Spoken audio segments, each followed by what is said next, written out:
In a society that follows the 7 laws of Noah, what would happen if someone broke one of the laws, transgresses?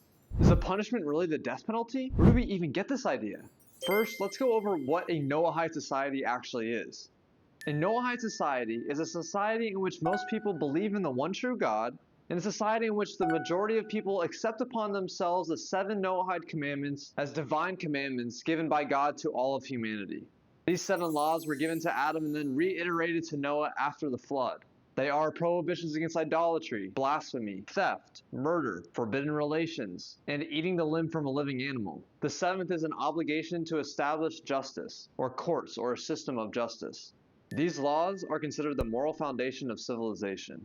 Now, according to the Jewish oral tradition, specifically Tractate Sanhedrin 57a, a person who violates any one of the 7 Noahide laws is liable to the death penalty. This means that under Torah law, this transgression is considered extremely severe, even if we don't have a society today that follows the 2 criteria that we mentioned before, which means that no modern society can actually administer capital punishment. But where do they arrive at this conclusion, that all 7 laws carry the same death penalty? Well, the sages of the Talmud ask, where does the Torah mention punishment for transgressing one of the 7 laws given to Noah?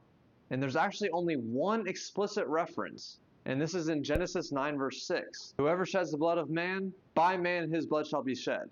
This verse clearly mandates capital punishment for a murderer. And it's also addressed to the descendants of Noah, which is all of us. But from here, the sages apply a method frequently used in the Talmud, and it's called the merciful one, God, revealed the law in one case, and the same law applies to all similar cases.